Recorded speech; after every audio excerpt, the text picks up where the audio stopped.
अगर किसी शख्स ने आपके घर, जमीन या दुकान या जायदाद पर नाजायज कब्जा कर रखा है, तो ऐसी सूरत में क्या आप सिर्फ अपनी जायदाद वापस करवा सकते हैं या पिछले अरसे का किराया या मुनाफा हासिल कर सकते हैं? एक कानूनी इस्तिलाह है जो कि मीन प्रॉफिट के नाम से है, जिसे अक्सर लोग मैजनी प्रॉफिट पढ़ते हैं।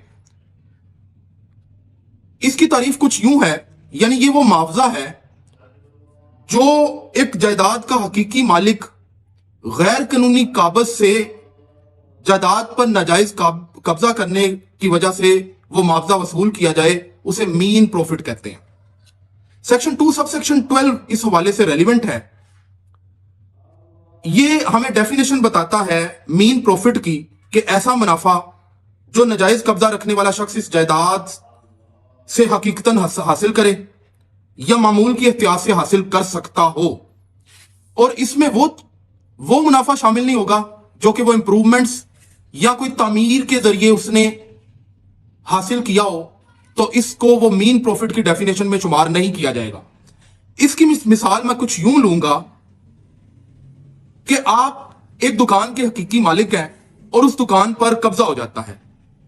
अब आम रूटीन में उस दुकान के इर्द गिर्द 50,000 माहाना रेंट था, तो अब जब आप कब्जा वापसी का दावा करेंगे तो आप साथ मीन प्रॉफिट का भी दावा फाइल कर सकते हैं, यानी वो भी क्लेम फाइल कर सकते हैं कि 50,000 पर रेंट कोर्ट आपको अलाउ करे।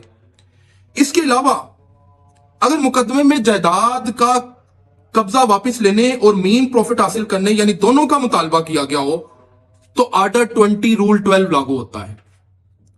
इसके तहत अदालत मीन प्रॉफिट की रकम मालूम करने के लिए तहकीक या इंक्वायरी भी कर सकती है या इसका हुक्म दे सकती है। फिर इस तहकीक के नतीजे में फाइनल डिग्री और फाइनल रकम जारी की जा सकती है, यानी फाइनल रकम मुकर्रर करके फाइनल जो है डिग्री जारी की जा सकती है। अब सवाल यह है कि मीन प्रॉफिट की मुद्दत कितनी होती है, यानी कितने अरसे तक का क्लेम किया जा सकता है। लिमिटेशन एक्ट 1908 की आर्टिकल 109 हमें यह बताता है कि मीन प्रॉफिट 3 साल की मुद्दत तक क्लेम किया जा सकता है। और क्या शरीक मालिक यानी को शेयरर भी मीन प्रॉफिट हासिल कर सकता है? तो इसका जवाब यह है कि बाज हालात में बिल्कुल वो हासिल कर सकता है। फर्ज करें 2 भाई हैं, किसी मकान के बराबर के वो मालिक हैं। अब उनमें से एक भाई ने कब्जा कर लिया, तो दूसरा भाई अदालत से मीन प्रॉफिट तलब कर सकता है। अगर यह महरूमी और मुतलका कानूनी हक साबित हो जाए, तो जो शरीक मालिक है वो अपने हिस्से के मुताबिक मीन प्रॉफिट तलब कर सकता है।